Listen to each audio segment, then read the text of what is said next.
మీరు నేను మాట్లాడుతుంది ఆ పక్కన ఉన్నాయి నేను మాట్లాడితే నాకేంది ఎగ్జాక్ట్లీ ఇవన్నీ ఉన్నాయి. కాకపోతే పెద్దోడా కోర్టు కేసులనే భారతదేశ సర్వోన్నత న్యాయస్థానం చెప్పింది సుప్రీంకోర్టు చెరువులు కుంటలు నాలాలు ఎవరు కబ్జా చేసినా నిర్దాక్షిణ్యంగా గులగొట్టమని చెప్పింది. ఈ దేశంలో సుప్రీంకోర్టు కంటే పెద్ద కోర్టు ఏంది? ఏం కోర్టు ఉంది అంటున్నా? ఎవరు పడితే వాళ్ళు స్టే ఎట్లు ఇస్తారు? ఎవరు ఇచ్చారు మీకు అధికారం? సుప్రీంకోర్టు చెప్పింది వినాలని హైకోర్టులకు లేదా? ఏం వినాలే? మొన్న పోయారు కదా హైకోర్టుకు అనురాగ్ యూనివర్సిటీ వాళ్ళు. ఆయన కాయిదాలు చూసి వారం రోజులు టైం ఇచ్చి తహసీల్దార్ను ఒకవేళ ఎఫ్టీఎల్ ఉంటే తీసేయమని చెప్పిండ్రు. దానికి విద్యార్థులను అడ్డం పెట్టుకొని ఒక ఆయన, వెంచర్ను అడ్డం పెట్టుకొని ఇంకొక ఆయన, రాజకీయ నాయకులను అడ్డం పెట్టుకొని ఇంకొక ఆయన, ముఖ్యమంత్రి అన్నున్నాడని ఇంకొక ఆయన, ముఖ్యమంత్రి అన్నున్న కాలనీ అది దుర్గం చెరువు లేఅవుట్ కాదా? అది ఎట్లా లేఅవుట్ చేసిర్రు? అప్పుడు పర్మిషన్ ఇచ్చిన జిహెచ్ఎంసీ కమిషన్ని తెచ్చి ప్రాసిక్యూట్ చేయాలి కదా. దుర్గం చెరువు ఎన్ని ఎకరాలు ఉండాలి? వీళ్ళు ఎన్ని ఎకరాలు ఉంది? ఒక కొత్త చెరువు కట్టే సూరత్ లేదు కానీ ఉన్న చెరువులు మింగి రేపు భవిష్యత్ తరాల పిల్లలకి ఏమిద్దాం అనుకుంటారు మీరు? ఏమిస్తారు? బంజారా హిల్స్లో, జూబ్లీ హిల్స్లో కొండల్ని కంకర మిషన్లు పెట్టి పిండి చేస్తూ ఉన్నారు దుర్మార్గులైన రాజకీయ నాయకులు. ఆపున్నా పర్మిషన్స్ అని రేవంత్ రెడ్డి గారు. ఎందుకు ఆపవు? నీ పార్టీలో చేరింది ఎందుకైనా? ఎందుకు ఆ కొండలు ఎందుకు కొడుతుర్రు? ఆపుర్రా కొండలన్నింటిని కొట్టే వాటిని. ఇది ఇప్పటికిప్పుడు జరుగుతున్న విషయం కాదు, ఏళ్ల తరబడి రాత్రికి రాత్రి జరిగింది కాదు. ఎవరో ఒకరు మొదలు పెట్టాలా? ఎందుకు జరగలేదు? ఎవరో ఒకరు అరే ఇంతకాలం నువ్వు గడ్డి తిన్నావు, ఇలానే అన్నం తింటున్నావు, it is wrong in it. మీరు గడ్డి తిన్నారు కాబట్టి నేను గడ్డి తినాలా? నాకంటే ప్రభుత్వం ముందు తప్పు చేసింది కాబట్టి నేను తప్పు చేయాలనా?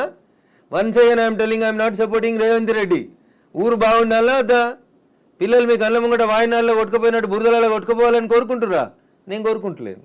నా భాగ్యనగరం బాగుండాలని కోరుకుంటున్నా. ప్రపంచానికి హైదరాబాద్ ఒక కీర్తి ప్రతిష్టలు ఇచ్చిన నగరం. 400 సార్లుగా చరిత్ర ఉంది దీనికి. ఇంత మాట్లాడతారు అసలు. భాగ్యనగరాన్ని భాగమతి నది ఒడ్డున కట్టినప్పుడు ఎందుకు కట్టిర్రు? అప్పుడు ఏమైనా వరదలు రాలేదా? మూసికి వరదలు రాలేదా? అప్పుడు ఏం తెలుసా హైదరాబాద్ చరిత్ర వీళ్ళకి మాట్లాడేటోళ్ళకి? ఈ ముఖ్యమంత్రి వచ్చి మూసి ప్రక్షాళన అంటాడు, ఆ ముఖ్యమంత్రి వచ్చి కాళేశ్వరం అంటాడు, ఈయన 1,00,000 కోట్లు అంటాడు, ఆయన 1,00,000 కోట్లు అంటాడు. నేను వాళ్ళ కమిషన్ల కోసం మాట్లాడతలేను. నేను మల్లారెడ్డి గారు కడితే గులగొట్టుర్రి, పల్లారాజేశ్వరరెడ్డి గారు కడితే గులగొట్టుర్రి, నాగార్జున గారు గులగొడితే నేను కదా అందరికంటే ముందు మాట్లాడింది. కోర్టు స్టే ఇచ్చిందంటే ఎట్లా ఇస్తుంది కోర్టు అని అడిగిన. బరాబర్ అడుగుతా నేను. పొద్దున 6 గంటలకు కూలగొట్టుడు మొదలు పెడితే మధ్యాహ్నం లంచ్ మోషన్ అయింది, 3 గంటలకు స్టే అయింది. అది స్టే అని మీడియా మిత్రులు తప్పు రిప్రజెంట్ చేసిరు. స్టేటస్కో ఇచ్చింది, అది కూడా కరెక్ట్ కాదంటే నేను జడ్జి గారి ముందు కూడా ఇట్లా వాదిస్తా. నేను కూలగొట్టాలి అంటున్నా. 2014లో చెప్పింది అంటున్నా ఆంధ్రప్రదేశ్ ఉమ్మడి హైకోర్టు. ఏమని? ఎన్ కన్వెన్షన్ సర్వే చేయమని చెప్పింది హైకోర్టు. సర్వే చేసి హెచ్ఎండిఏ 2016లో రిపోర్ట్ ఇచ్చింది. అందులో 3.5 ఎకరాల ఎఫ్టీఎల్ బఫర్ జోన్ ఉందని. 2016 నుంచి ఇలా ఎందుకు కూలగొట్టలేదు అంటున్నా. కోర్టు ఉత్తర్వులు ఎందుకు ఉల్లంఘించారు? ఏం జరిగింది అనుకుంటున్నారు మీరు? ఏం జరుగుతుంది? వాళ్ళ కోడలు బ్రాండ్ అంబాసిడర్ అయింది చేనేతకి. ఆమెకి చేనేత తెలియదు, చీర తెలియదు. ఆమె తెచ్చి బ్రాండ్ అంబాసిడర్ చేసారు. ఆ సంబంధాలు ఏం సంబంధాలు వాళ్ళు చెప్పాలి, అప్పుడు ఉన్న వాళ్ళు చెప్పాలి. నాకేం తెలుస్తుంది? వాళ్ళకి ఆ రంగుల లోకంతో ఉన్న రక్త సంబంధం ఏందో వాళ్ళు చెప్తే బాగుంటుంది. నానోరు ఎందుకు ఖరాబ్ చేస్తారు? రంగుల లోకంతో రక్త సంబంధం అలా అనుకుంటే కేవలం ఎన్ కన్వెన్షన్ నాగార్జున దాని మీదే ఉంటుందా? ఇప్పటికి పద్మాలయ స్టూడియో మీద లొల్లి పెట్టింది రఘునందన్. ఇదే హరీష్ అని 6 అడుగులు ఉన్నాడు మాట్లాడిండు. మళ్ళీ పర్మిషన్ ఎట్లా ఇచ్చారు ప్రభుత్వం రాగానే? లాంకో హిల్స్ వక్ఫ్ భూమిలో ఉన్నారు. 10 ఏళ్ళు అధికారంలో ఉన్నాడు కేసీఆర్ అంటే. ఆయన ఒక రోజైనా మాట్లాడండి ఆ వక్ఫ్ భూముల గురించి? లగడపాటి కడుతుండని చెప్పి లాంకో హిల్స్ అంతా వక్ఫ్ భూములు దున్నుతాం, పల్గొడతాం, ఇరుగొడతాం అన్నారు. పర్మిషన్ ఎవరు ఇచ్చారో తెలుసా కవిత గారు? పద్మాలయ స్టూడియోలో అపార్ట్మెంట్లు కట్టుకోవడానికి పర్మిషన్ ఇచ్చింది ఇదే గౌరవనీయులు కేసీఆర్ గారు, కేటీఆర్ గారు, హరీష్ రావు గారు. ఆ రక్త సంబంధం ఏందో అడుగుండ్రు. జర్రంత అవతలకి పోతే ఎంఆర్ ప్రాపర్టీస్ అని ఒకటి ఉంటాయి. ఎంఆర్ ప్రాపర్టీస్లో రైతులు, తెలంగాణ రైతులు మా భూములు పోతున్నాయని ఏడిస్తే వాళ్ళకి పైసలు ఇప్పిస్తామని స్పీచ్లు ఇచ్చిండు. ఇదే కేటీఆర్, అదే హరీష్ రావు, అదే కేసీఆర్ అన్నట్టు. ఆయన 10 ఏళ్ళు మంత్రులుగా పదవి అనుభవించారు. ఎన్నడన్నా ఎంఆర్ ప్రాపర్టీస్లో భూములు కోల్పోయిన రైతుల గురించి మాట్లాడేందుకు వీళ్ళకి నోరు వచ్చిందా? ఎందుకు రాలేదనుకుంటారు కవిత గారు? కారల్ మార్క్స్ అని కమ్యూనిస్టు సిద్ధాంతకర్త చెప్తాడు, మానవ సంబంధాలన్నీ ఆర్థిక సంబంధాలనే చెప్తాడు. అందుకనే రాఘవేంద్రరావు సినిమాక్స్ని ముట్టలేదు టీఆర్ఎస్ పార్టీ. పద్మాలయ స్టూడియోస్లో అపార్ట్మెంట్లు కడుతుంటే సపట్లు కొట్టిర్రు. ఎంఆర్ ప్రాపర్టీలో తెలంగాణ రైతులు మునిగిపోతే నోరు మూసుకున్నారు. నాలాంటి ఎవడో మాట్లాడాలి కాబట్టి మాట్లాడడం మొదలు పెడతా ఉన్నాం. I stand for the poor only. నేను ఇప్పుడు ఈ రాష్ట్ర ప్రభుత్వాన్ని డిమాండ్ చేస్తా ఉన్నా. కానీ అమ్ముతురు కదా కోకాపేటలో ఎకరం 100 కోట్లు పెట్టి 100 ఎకరాలు అమ్మిండ్రు కదా. ఆ పక్కన ఇంకా 150 ఎకరాలు ఉంది ప్రభుత్వ భూమి. ఇప్పుడు ఈ ఇండ్లు పోతున్న వాళ్ళందరికీ ఒక 25 ఎకరాలు లేఅవుట్ చేయండి. ఈ పేదోళ్ళందరికీ మంచికి 100 గజాల స్థలం ఇయ్యండి. ప్రధానమంత్రి ఆవాస్ యోజన కింద ఇంటి పైసలు 5 లక్షలు ఇయ్యండి. ఇందిరమ్మ ఇంటి కింద నువ్వు 5 లక్షలు. ఈ నాలాల మీద కట్టుకున్న వాళ్ళు, చెరువులు కుంటలలో కట్టుకున్న వాళ్ళ కోసం ఏంది కోకపేటలో 100 కోట్లకు ఎకరం పోయే భూమిలో వీళ్ళకి లేఅవుట్ చేసి 25 ఎకరాలు అక్కడ ఉప్పల్ బగాయితో లగాయితో అని పెట్టి అమ్మిరు కదా ఊడా యాక్షన్ పెట్టి. అట్లా ఈ గరీబ్ వాళ్ళందరికీ తీసుకొచ్చాడు కాలనీ కట్టు, వీళ్ళు అరువులు కాదా 100 కోట్ల భూమిలో ఉండేందుకు? 10 ఏళ్ల క్రితం కట్టుకున్న ఇల్లు కన్నం కూడా కూలిపోతుంది కదా, బాధపడుతురు కదా. వాళ్ళని తీసుకొచ్చాడు 25 ఎకరాలు లేఅవుట్ చేయి Revanth Reddy. Then I will support you, then I will congratulate you. అంతేగాని అసదుద్దీన్ ఓవైసీ ఇచ్చిన ఉడత ఊపులకు భయపడితే 400 కాదు 4000 స్టూడెంట్స్ ఉన్నారని బెదిరిస్తాడు. ఎందుకు సల్కం చెరువు కూల్తలేదు? కూలాలి కదా సల్కం చెరువులో ఉన్న ఫాతిమా మెడికల్ కాలేజ్. ఎందుకు భయపడుతున్నారు? ఏమవుతుంది రేవంత్ రెడ్డి గారు? మొదలుపెట్టినావు కదా, కొట్టేసేయన్ని. అపప్రద నీకెందుకు? మల్లారెడ్డితోటి పాతపాగుందని, పల్లారాజేశ్వరరెడ్డి పార్టీ మారతలేడని కొడుతున్నారన్న చెడ్డ పేరు ఎందుకు? ముందు అసదుద్దీన్ ఓవైసీ తోటి మొదలుపెట్టు. సో మధ్యలో విద్యా సంవత్సరం అక్కడ ఆల్టర్నేట్ అనేది దసరా సెలవులు వస్తాయి కదా, ఇమీడియట్ గా ఆల్టర్నేట్ ఇంకో ఎందుకు దొరకదు? కాలేజ్ లో ఎందుకు దొరకదు? అకామిడేట్ చేయడానికి ఎందుకు దొరకదు అంటున్నా.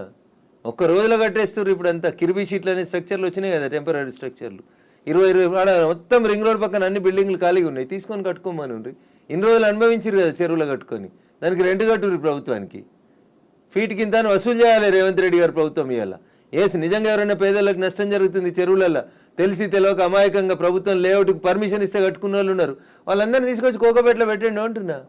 ఏంది ప్రాబ్లం ఏంది మీకు? గరీబులు అక్కడ ఇల్లు కట్టుకోదా కోకపేటలో? కట్టుకొని 100 గజాలి, 100 కాకపోతే 150 గజాలి, ఇంకా 150 ఎకరాలు ఉంది కదా ఆడ. నిజంగా నీకు హైదరాబాద్ శుద్ధి చేయడమే నీ లక్ష్యం అయితే రేవంత్ రెడ్డి గారు, కోకపేటలో ఉన్న 150 ఎకరాలలో ఎన్ని ఇల్లు పోతున్నాయో ఐడెంటిఫై చేయి, అందరికీ మంచికి 100 గజాలకు పట్టాలి. అప్పుడు ప్రజల్ని నరిశిస్తారు. ఇప్పుడు జీవో 111 కాదు, అంతకుముందు వాల్టా యాక్ట్లు ఇవన్నీ కూడా వచ్చాయి మన వాటర్ బాడీస్ ని ప్రొటెక్ట్ చేసుకో. నాకంటే ముందున్న వాళ్ళు ప్రతి ఒక్కరు తప్పు చేసిండని ఇప్పుడు నన్ను తప్పు ఏమని అడిగే అధికారం మీకు? నో, అంటే ముందు నుంచి ఎందుకని ఫోకస్ పెట్టలేకపోయారు? ప్రెషర్స్ ఏమున్నాయి? ఎవరికి భయపడ్డారని మీరు? రాజకీయ నాయకులకి, రియాల్టర్లకి, వాళ్ళు ఇచ్చే పైసలకి. ఇంతకంటే ఎక్కువ ఏముంటుంది తల్లి? కట్టే కొట్టే తెచ్చిమంటే ఇంతే. రాజకీయ నాయకులకి ఎవరో అనుగో ఫైనాన్స్ చేసేటోళ్ళో ఫండ్ ఇచ్చేటోళ్ళో ఎవరో ఒక బిల్డర్ ఉండి అన్న నేను ఈ చెరువు పక్కన జరంత మట్టి వేసి అమ్ముకుంటా అంటే అమ్ముకోమంటాడు, చూసి చూడనట్టు పొమ్మంటాడు, అయిపోతుంది. అది 1 పోయి 2 అవుతుంది, 2 పోయి 3 అవుతుంది. అట్లా వాడు పోసిండని వీడు పోసిండని ఇంకోటి పోసి. సో ఇప్పుడు మనకి వానలు వరదలు ఇవి మునిగిపోవడాలు ఇలాంటివన్నీ ప్రతిసారి వచ్చినట్టే ఇదంతా ఎకలాజికల్ ఇంబాలెన్స్. ఎగ్జాక్ట్లీ, ఇదంతా ఎకలాజికల్ ఇంబాలెన్స్. ప్రకృతిని కాపాడండి, పర్యావరణాన్ని ప్రేమించండి. లేకపోతే ఇప్పుడు మంచినీళ్ళు తాగమంటే బాటిల్ పెట్టినట్టు రేపు ఆక్సిజన్ సిలిండర్లు జబ్బ మీద వేసుకొని మీ మన్మరాలు తిరగాల్సిన దుస్థితికి పోతారు మీరు. ఆ పరిస్థితి రాకుండా కాపాడండి అంటున్నా. ఎగ్జాక్ట్లీ. సో కోర్టు నోటీసులు, స్టేలు, ఆ తర్వాత స్టేటస్ కో మెయింటెనెన్స్లు ఇవన్నీ కూడా అంటే ప్రతిదీ ఏది టచ్ చేద్దామన్నా మళ్ళీ కోర్టుతో లింక్ అయి ఉంది కాబట్టి ఇది కూడా ఎక్కువ కాలం నిలవదేమో హైడ్రా అనేది కూడా వినిపిస్తుంది. యాజ్ అడ్వకేట్ మీరేం చెప్తారు అసలు? సో నేనేమంటున్నా, శుభం గోర్ర పెళ్లి కొడుకు అంటే ఏదో అన్నాడంటే అట్లున్నది మా కవిత ఆలోచన. ఎందుకు కోర్టు ఎందుకు కాదు, ముందు నుంచి అనేది అదే కదా. కవిత ఆలోచన హైడ్రా కన్వెన్షన్ దగ్గరికి వెళ్ళింది అనగానే కోర్టు స్టే వెళ్ళారు, కోర్టు పరిధిలో ఉంది కాబట్టి మాట్లాడము అనే మాటలు ఎవరు? నేను మాట్లాడుతూనే ఉన్నా కదా రోజు. నో, మీరనట్లేదు, ఆక్యుపై చేసుకున్న వాళ్ళ దగ్గర నుంచి వచ్చే సమాధానం అదే, కోర్టు పరిధిలో ఉంది కాబట్టి. తప్పించుకునే ప్రయత్నం తప్ప ఏముంటది? దొంగకు తేలుగుడితే ఏం చేస్తాడు? తేలుగుట్టిందని చెప్తాడా? సపరేట్గా నోరు మూసుకొని పోతాడు. గట్లే ఉంటుంది. ఏం స్టే ఉంది? స్టే ఉంది అని ట్వీట్ చేసి ఏడ స్టే ఉంది? ఏ కోర్టులో స్టే ఉంది? ఏంది స్టే? స్టేలు సంవత్సరాలు ఉండొద్దని ఇదే సుప్రీంకోర్టు చెప్పింది అంటున్నా. మా గౌరవ న్యాయమూర్తులు అట్లా సంవత్సరాలు స్టే ఇయ్యరు. స్టే ఈజ్ టెంపరవరీ అంతే. 15 రోజులు, నెల, 2 నెలలు, 3 నెలలు అంతే. స్టే ఏంది? 2014లో ఎన్ కన్వెన్షన్ సర్వే చేయమని 2024 దాకా స్టే ఇచ్చిరా? ఏ కోర్టు ఇచ్చిందో చూపెట్టురు నాకు. మీ అంత చదువుకోకపోవచ్చు కానీ నాకు స్టే అంటే ఏందో అర్థం తెలుసు. జర చూపెట్టుర్రి. హైడ్రాకి విధి విధానాలు లేవు, సరిగా ఏది ఫామ్ చేయకుండానే ముందుకెళ్ళిపోతున్నారు, బుల్డోజర్ సర్కార్ని తీసుకొస్తోంది హైడ్రా పేరుతో అనే వాదనని ఎట్లా చూస్తారు మీరు? మీకు వచ్చిన కడుపు నొప్పి ఏంది? మీరు ఫేర్గా ఉన్నారు కదా, మీరు నీతిగా ఉన్నారు కదా, మీరు పర్యావరణం బాగుండాలని కోరుకుంటారు కదా, ఈ భాగ్యనగరం బాగుండాలని కోరుకుంటారు కదా. In what way you are agreed by it? మీకు వచ్చి నష్టమైంది అంటున్నా. ప్రజల చేత, ప్రజల కొరకు ప్రజలు ఎన్నుకున్నటువంటి ప్రభుత్వాలు తీసుకునే నిర్ణయాలని ఏం చేస్తారు మీరు? కోర్టు ఎందుకు అడ్డుకుంటుంది? కోర్టుకుండే అధికారాలు ఏంటి? ఎంతవరకు అడ్డుకోవాలో అంతవరకే అడ్డుకుంటుంది. నేను చెప్తున్నా కదా, ఈ దేశ సర్వోన్నత న్యాయస్థానం సుప్రీంకోర్టు చెప్పింది కూలగొట్టమని. సుప్రీంకోర్టుకు భిన్నంగా లోకల్గా ఉండేటువంటి జడ్జిలు అట్లా ఇస్తారా జడ్జిమెంట్లు? నాకు తెలిసినంత వరకు అయితే ఎవరు కవిత గారు